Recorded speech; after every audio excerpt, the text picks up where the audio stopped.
Bonjour, je m'appelle Joseph Larmarange, je suis démographe de santé publique à l'IRD et membre du Centre Population et Développement.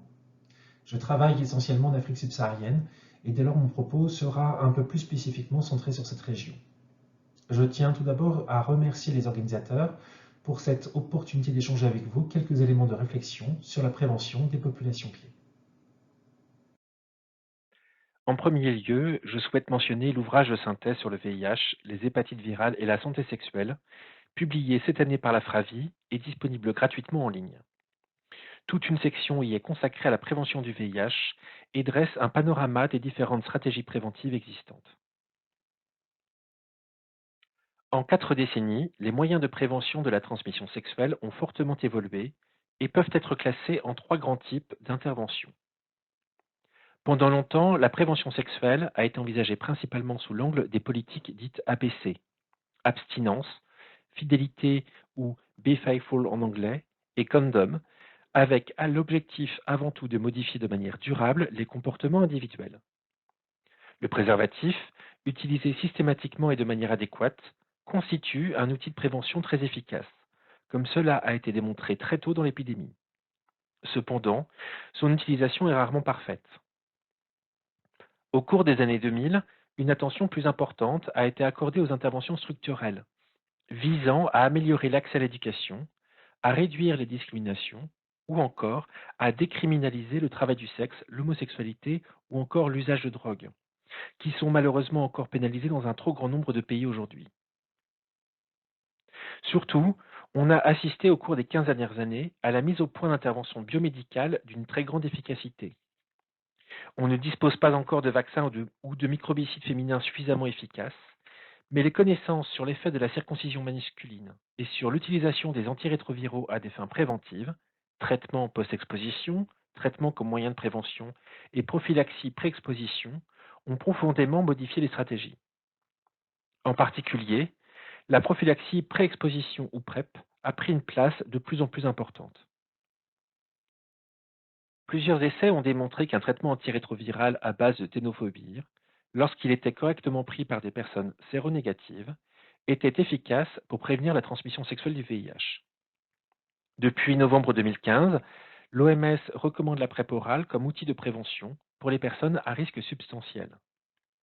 Dans plusieurs régions du monde où la PrEP a été massivement déployée et où les homosexuels masculins représentent une part importante de l'épidémie, une baisse des nouvelles infections a été observée ces dernières années. Depuis juillet 2019, vu les données de l'essai français Hypergay et de la cohorte francilienne Prévenir, l'OMS reconnaît le schéma de prise à la demande, encore appelé 2-1-1 ou Event Driven PrEP, mais uniquement pour les homosexuels masculins. Les différents essais et programmes de PrEP ne se limitent pas à la PrEP.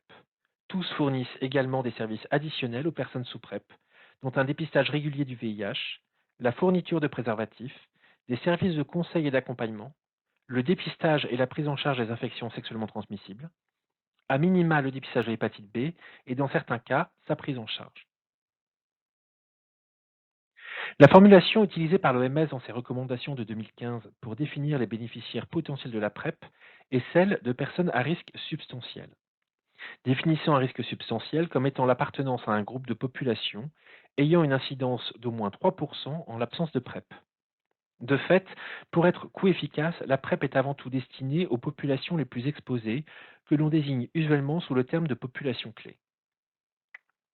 Bien que la définition des populations clés soit dépendante du contexte, il s'agit le plus souvent des homosexuels masculins et autres hommes ayant des rapports sexuels avec des hommes, des travailleuses du sexe et des usagers et usagères de drogue. Selon les contextes, on y inclut également les personnes transgenres, les migrantes et les migrants, ou encore d'autres populations considérées comme vulnérables. Si l'on regarde les programmes de PrEP existants, ce sont effectivement des personnes exposées qui sont recrutées. Par exemple, dans l'essai Hypergay mené en France, l'incidence était de 6,6% dans le bras contrôle. Dans la cohorte co-MSM mise en place au Burkina Faso, en Côte d'Ivoire, au Mali et au Togo, l'incidence observée avant l'introduction de la PrEP était de 10%, telle que nous l'a rapporté l'IASDA ce matin. Lundi, Laetitia Serrano a montré l'importante mobilité de cette population et les liens de transmission entre HSH de différents pays. Auguste Eubanks, quant à lui, nous a montré que depuis l'introduction de la PrEP dans la cohorte COMSM, de nouveaux profils ont été recrutés, plus précaires, plus isolés socialement et plus exposés au VIH. Enfin, dans la cohorte princesse qui, en Côte d'Ivoire, offre aux travailleuses du sexe des services en santé sexuelle et reproductive, dont la PrEP, il apparaît que les participantes sont celles ayant un faible niveau d'études, un nombre élevé de clients et un faible prix de la passe. Cependant, certaines populations sont peu présentes dans les programmes de PrEP. Dans la cohorte ANRS Prévenir en Île-de-France, sur plus de 3000 personnes recrutées, 99% sont des homosexuels masculins âgés de 35 ans en médiane. Dans le cadre d'un projet béninois visant les travailleuses du sexe, la rétention à 12 mois après l'initiation de la PrEP n'était que de 59%. Dans le cadre du programme DREAMS au Kenya, qui vise les jeunes filles et les adolescentes, seul un tiers était encore engagé dans le programme après 3 mois. De manière générale, les programmes de PrEP peinent à recruter les jeunes HSH, les travailleurs et les travailleuses du sexe, les personnes transgenres, les migrants ou encore les jeunes filles et adolescentes.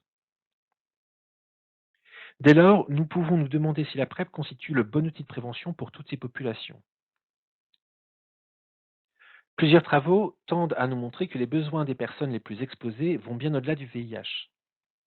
Lundi matin, Nicolas Vignier et ses collègues nous ont montré que les migrants primo-arrivants, se présentant dans une permanence d'accès aux soins de santé en Seine-et-Marne, avaient d'importants besoins non couverts en santé sexuelle et reproductive et se trouvaient en situation de vulnérabilité sexuelle et sociale.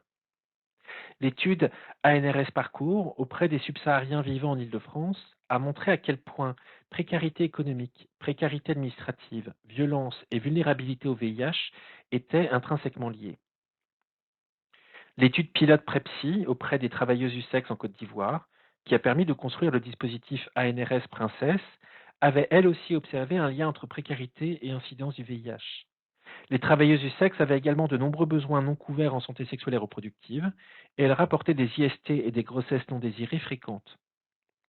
Par ailleurs, dans des situations telles qu'une rupture de préservatif, la question de la prévention du VIH et d'un éventuel accès à un traitement post-exposition était secondaire. La première crainte exprimée était celle d'une grossesse non désirée ou d'une infection invalidante empêchant de travailler. Lorsque des personnes font face à des besoins essentiels non couverts, la question se pose de savoir où et comment positionner la problématique du VIH, non perçue à juste titre comme prioritaire.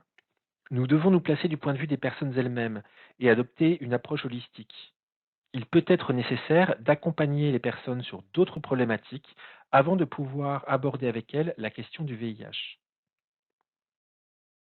Nous l'avons vu, les programmes PrEP offrent plusieurs services en santé sexuelle et reproductive, et l'on voit fleurir divers projets explorant comment étendre cette offre de services. Mais le fait que la PrEP reste la porte d'entrée pour accéder à ces services ne pourrait-il pas, paradoxalement, constituer en soi une barrière d'accès à la PrEP?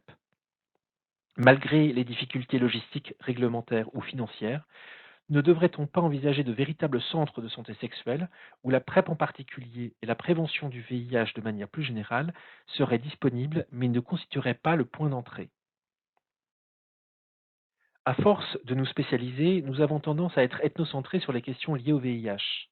Or, nous devons apprendre à penser plus souvent en dehors de ce seul cadre. Jusqu'à présent, mon propos a porté essentiellement sur la PrEP, mais il faut rappeler que le dépistage constitue une pierre angulaire de la réponse à l'épidémie.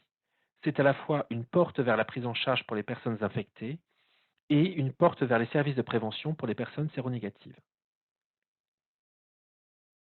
Pour répondre aux besoins des populations clés, on a assisté, en particulier depuis les années 2000, à un fort développement d'une offre communautaire de dépistage du VIH, facilitée par l'arrivée des tests rapides. Ce dépistage communautaire, pas encore suffisamment développé dans tous les pays, a eu malgré tout un impact important dans l'amélioration de l'accès au dépistage de nombreuses populations marginalisées. Lundi, Maxime Ingels a présenté des résultats issus du projet ANRS.si en Côte d'Ivoire, qui a notamment réalisé en 2018 une enquête par téléphone auprès de 518 HSH. 37% avaient déjà visité un site de dépistage communautaire, et parmi ces derniers, un fort taux de satisfaction avait été exprimé.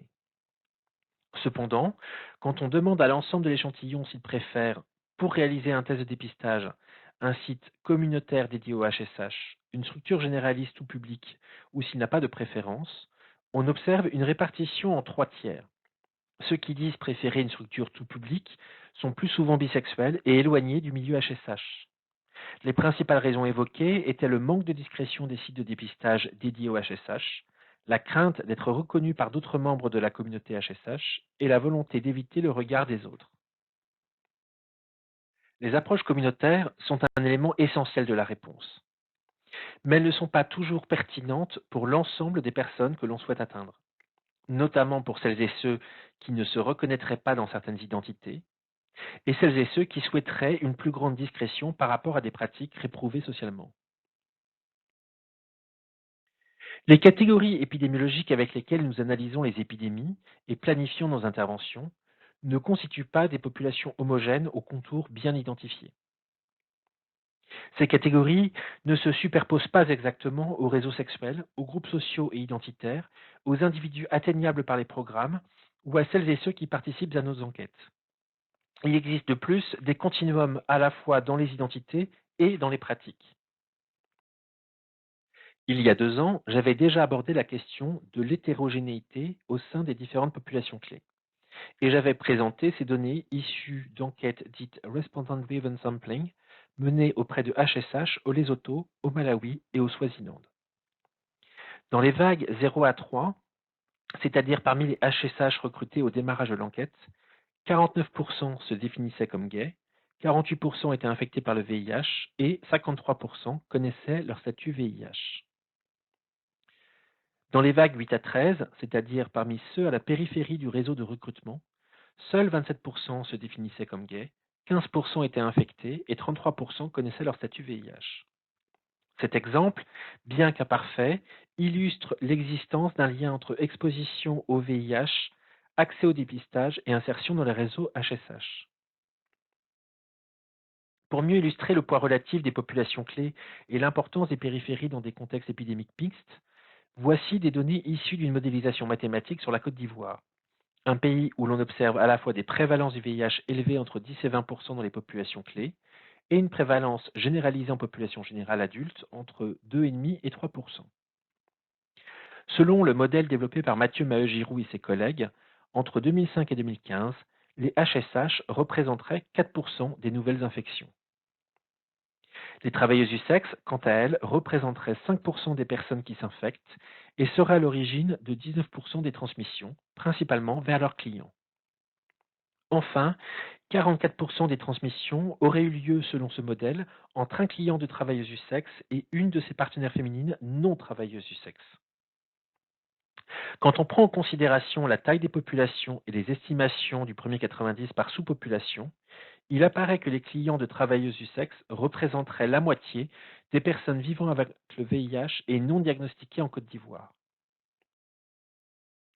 Il s'avère dès lors essentiel de prendre également en considération dans les programmes des populations que je qualifierais de périphériques, qu'il s'agisse des membres excentrés des populations clés ou bien des individus connectés aux populations clés par leurs réseaux sociaux et ou sexuels. Cependant, intégrer ces populations dans les programmes de dépistage et de prévention n'est pas forcément chose aisée. L'autodépistage est l'une des pistes à explorer. En effet, outre une dispensation primaire des kits d'autodépistage pour le bénéfice direct des bénéficiaires, il est également possible de considérer des stratégies de dispensation secondaire où des kits d'autodépistage sont remis à des contacts primaires pour que ces derniers les redistribuent à leurs pairs et à leurs partenaires. Le programme Atlas, qui vise à promouvoir et déployer l'autodépistage du VIH en Côte d'Ivoire, au Mali et au Sénégal, a justement placé la dispensation secondaire au cœur de sa stratégie.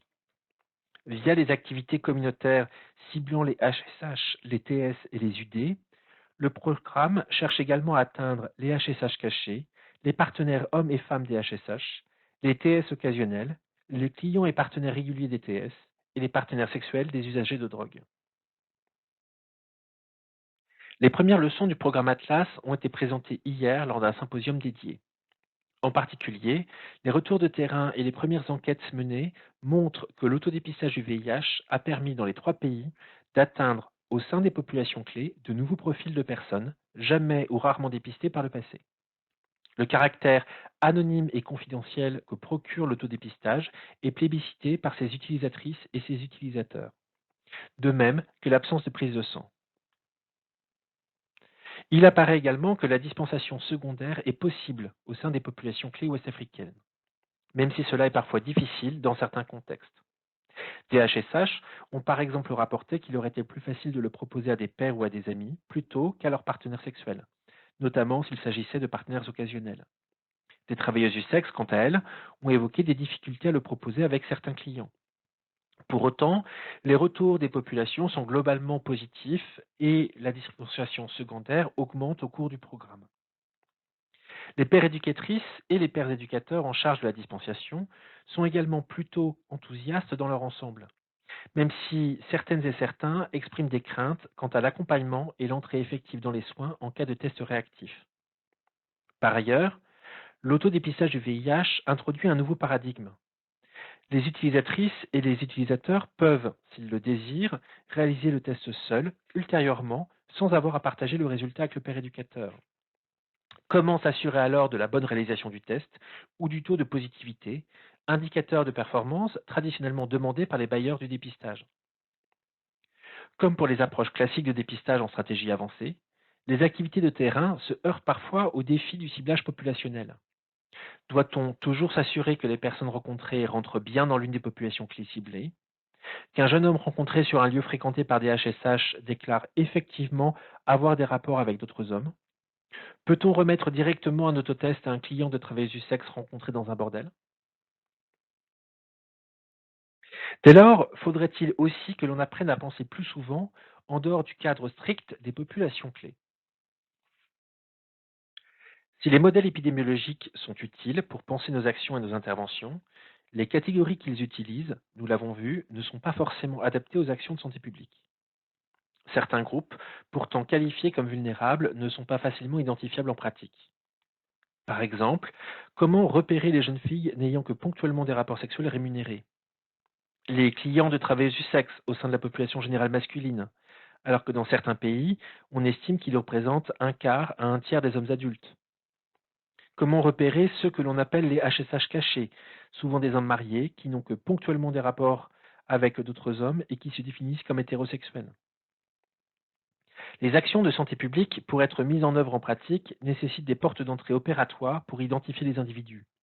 Il peut s'agir d'identités assumées, de pratiques visibles, mais cela pourrait aussi être l'identification de lieux particuliers. Menés en Afrique australe, les essais dits Universal Test and Treat ont montré ces derniers mois que des stratégies intensives de dépistage, accompagnées d'offres de services élargies et centrées sur les personnes, pouvaient infléchir significativement la courbe des nouvelles infections. Les leçons apprises de ces essais sont à l'origine d'une stratégie en cours de discussion et d'élaboration intitulée Universal Test and Connect. Partant du constat que les stratégies ciblant spécifiquement certains groupes ou certaines populations n'arrivaient pas à combler les retards dans la cascade de soins et de prévention, la stratégie Universal Test and Connect propose d'aborder la question sous un autre angle. Plutôt que de chercher à identifier les groupes de personnes auprès desquelles intervenir, elle vise une priorisation géographique ou intensifier les activités. Il peut s'agir de villes, de quartiers ou de certains types de lieux selon le contexte épidémique. Et, dans les zones retenues, proposer une offre de service globale de manière universelle, c'est-à-dire à toutes les personnes présentes, indépendamment de la manière dont elles s'identifient ou des pratiques qu'elles rapportent. L'objectif de cette priorisation géographique, complémentaire de la priorisation populationnelle, vise justement à atteindre des profils non atteints habituellement et à s'affranchir du problème d'identification des personnes sur les lieux d'intervention.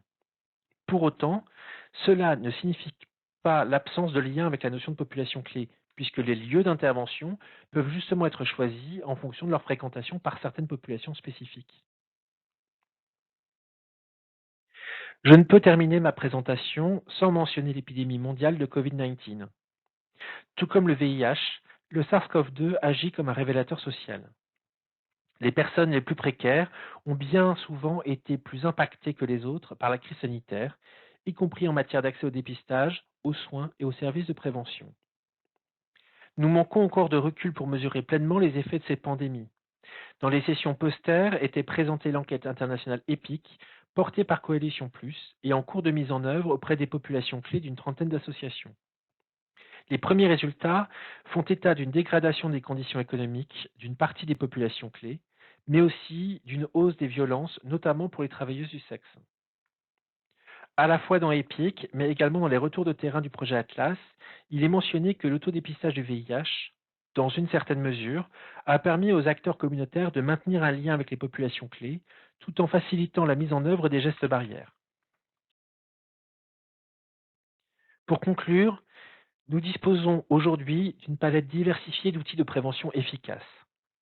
Cependant, aucun d'entre eux ne constitue de solution miracle adaptée à toutes et tous et à toutes les étapes de la vie. La notion de prévention combinée, qui consiste à offrir un maximum de choix à celles et ceux les plus vulnérables, est essentielle si l'on veut espérer pouvoir, un jour, contrôler les épidémies de VIH, à condition de ne pas succomber aux sirènes d'un tout biomédical et de mesurer pleinement les enjeux programmatiques, opérationnels, sociaux, comportementaux et politiques qui nous font face. Les préoccupations quotidiennes des personnes ne se limitent pas à la sphère de la santé. Des difficultés économiques, sociales, sentimentales, juridiques, environnementales peuvent faire obstacle au désir de prendre soin de sa santé. Il est dès lors essentiel de penser la prévention du VIH dans une vision plus holistique de la santé, centrée sur les individus, notamment à travers des approches globales en santé sexuelle et reproductive. Ces thématiques ne sont pourtant pas nouvelles dans le champ du VIH, mais encore en 2020, elles restent d'actualité. Nous devons élargir notre cadre de pensée au-delà du strict VIH, mais aussi probablement au-delà du concept même de population clé. Je vous remercie de votre attention et je vous souhaite une excellente journée.